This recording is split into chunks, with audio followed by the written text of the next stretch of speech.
Bom dia, meu irmão, bom dia, minha irmã. Que a paz do nosso Senhor Jesus Cristo e o amor de Maria esteja conosco nesta manhã. Manhã do dia 13 de março, sexta-feira. Estamos reunidos em nome do Pai, do Filho e do Espírito Santo. Amém. Louvemos e agradecemos a Deus pelo dom da nossa vida.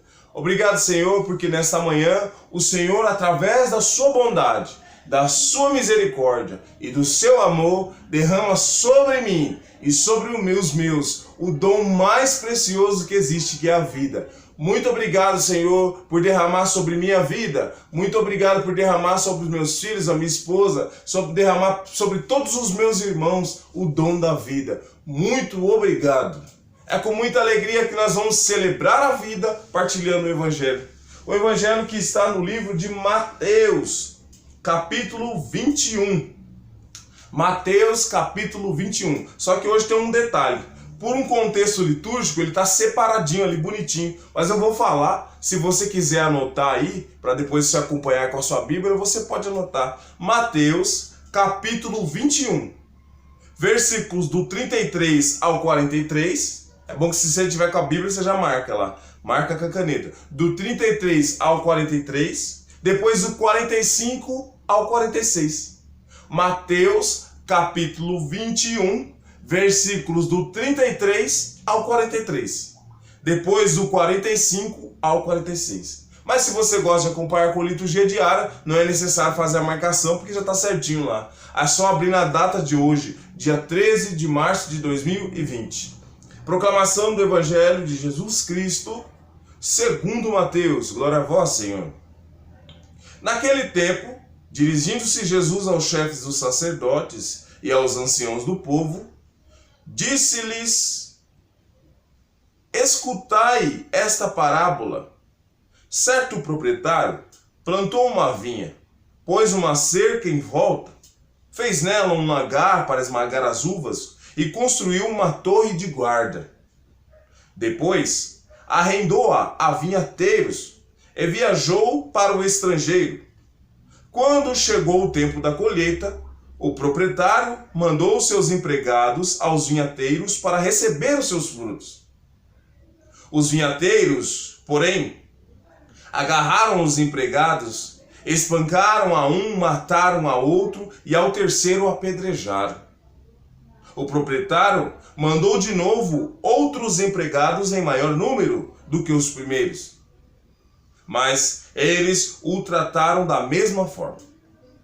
Finalmente, o proprietário enviou-lhe seu filho, pensando: ao meu filho eles vão respeitar.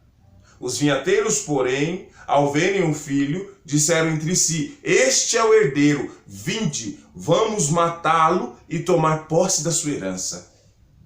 Então agarraram o filho, jogaram-no para fora da vinha e o mataram. Pois bem, quando o dono da vinha voltar, o que fará com esses vinhateiros? Os sumos sacerdotes e os anciãos do povo responderam: com certeza mandará matar de modo violento esses perversos e arrendará a vinha a outros vinhateiros, que lhe entregarão os frutos no tempo certo. Então Jesus lhe disse: vós nunca lestes das Escrituras? A pedra que os construtores rejeitaram, tornou-se a pedra angular. Isto foi feito pelo Senhor, e é maravilhoso aos nossos olhos. Por isso eu vos digo: o reino de Deus vos será tirado e será entregue a um povo que produzirá frutos. Os sumos sacerdotes e fariseus ouviram as parábolas de Jesus e compreenderam que estavam falando com eles.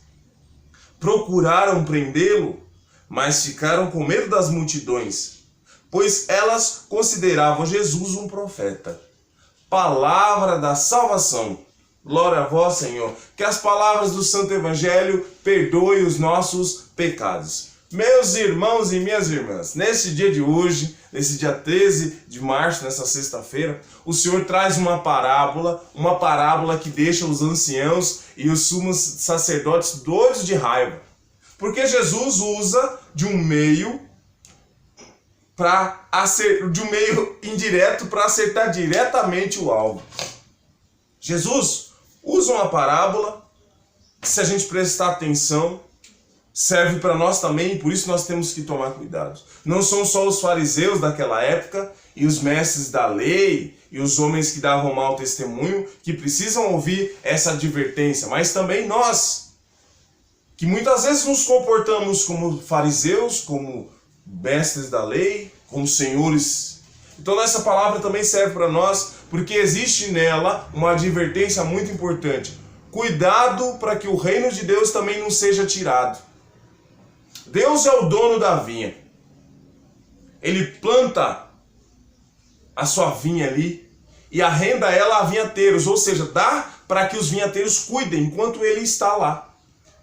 Longe, ele viaja para longe. Deus está no seu trono e ele nos deu a vida e ele nos deu uns aos outros para que cuidemos uns dos outros. Essa é a vinha e é nossa função, é nossa obrigação como cristão, como filho de Deus, fazer com que o outro também gere frutos, incentivar o outro a gerar frutos. E era justamente o contrário, os fariseus sugavam o povo. Eles eram egoístas, eles que conheciam as leis, a palavra de Deus, eles faziam justamente ao contrário, eles oprimiam o povo, eles maltratavam o povo, eles tinham uma máscara, eles eram falsos na frente, diante da palavra de Deus. Quando eles iam falar da palavra de Deus, eles eram uma pessoa, mas a prática não existia. Então eles eram os vinhateiros que cuidavam mal da vinha de Deus. E nós temos que tomar cuidado, vocês sabiam, meus irmãos? Nós precisamos tomar cuidado, porque essa vinha que o Senhor nos dá para cuidar, a cada um de nós foi dada uma vinha para cuidar. A nossa vida e a vida daqueles que estão ao nosso redor. É o papel do marido incentivar a esposa a dar fruto. É o papel da esposa incentivar o marido a gerar fruto. É o papel dos pais incentivar os filhos a gerar fruto. Essa é a vinha que o Senhor nos confiou, a nossa família, aqueles que estão ali perto de nós. E justamente, meus irmãos, nós precisamos tomar cuidado em não fazer como os fariseus. Matar a vinha. Matar a palavra de Deus que chega até nós trazendo a verdade, nos purificando. Muitas vezes nós matamos os vinhateiros que o Senhor manda. Quais são esses vinhateiros? A palavra de Deus. Quando nós não demos atenção à palavra de Deus. Quando nós não nos enquadramos na verdade que a palavra de Deus nos fala, nós matamos os vinhateiros. Nós matamos a palavra de Deus dentro de nós. E aí está o grande perigo, meus irmãos. O perigo de perder o reino dos céus. Aquele que não dá fruto, perde a vida eterna. Isso é o que a palavra de Deus vem dizer. E no final do evangelho, os sumos sacerdotes ficaram bravos, porque eles entenderam que aquela palavra era para eles. E doeu porque era verdade. E muitas vezes a palavra de Deus dói em nós. Dói porque é verdade. Porque é real. E é olhando para essa realidade, e olhando para essa verdade que tem a palavra, que nós precisamos ter a iniciativa de mudar de vida. De renunciar a práticas ruins. De renunciar ao pecado. De passar a ter repulsa pelo pecado. Eu não quero mais pecar, eu vou lutar para renunciar ao pecado. Eu não vou mais achar que pecar é normal. Porque pecado mata os frutos que podem ser gerados em nós e nos outros. Meus irmãos, quando nós damos mau testemunho, é desencadeado uma coisa horrível ao nosso redor, nós nem imaginamos.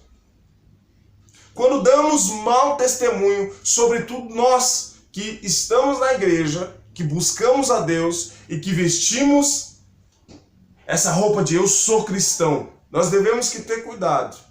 Porque nós precisamos prestar atenção, porque senão nós estamos matando a vinha do Senhor. O mau testemunho mata a vinha do Senhor.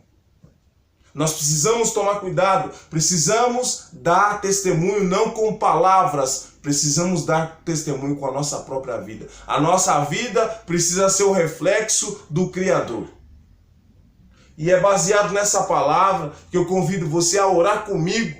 E baseado nessa palavra que você tenha vontade de mudar de vida, como eu peço a Deus que eu quero mudar.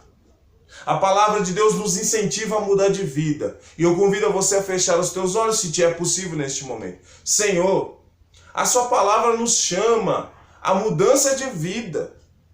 Senhor, a sua palavra nos traz uma verdade, uma realidade que é nossa, de pecador, de maus vinhateiros que cuidam mal da sua vinha, vinha que o Senhor quer receber os frutos. Oh, meu Deus, tende misericórdia de nós, Senhor, nessa sexta-feira, nesse dia que o Senhor nos abençoou com a vida. Que essa palavra que é viva, que essa palavra que é real, venha me trazer vontade de mudança. Que a vida que existe nessa palavra me traga a vontade de ser novo. Nesse tempo que nós vivemos, um tempo de quaresma, um tempo de conversão, um tempo de reflexão sobre as nossas atitudes ruins, Senhor, eu vos peço, me ajuda pela força e pela vida que existe nessa palavra que eu li hoje, que eu meditei, que ela me dê forças para que eu possa mudar, Senhor. Porque eu creio na vida que existe nessa palavra. Amém. Louvado seja o nosso Senhor Jesus Cristo, para todo sempre seja louvado. E o inimigo acorrentado todos os dias aos pés da cruz de Jesus. Obrigado a você que está inscrito no meu canal, Deus te abençoe. E a você que ainda não se inscreveu, mas de repente está vendo o vídeo, se inscreva no meu canal, Deus te abençoe. Que Deus gere frutos com essa palavra no seu coração. Amém? Que Deus nos abençoe e nos guarde, em nome do Pai, do Filho e do Espírito Santo. Amém. Tenhamos todos uma ótima, uma santa e abençoada sexta-feira. Deus nos guarde. Amém.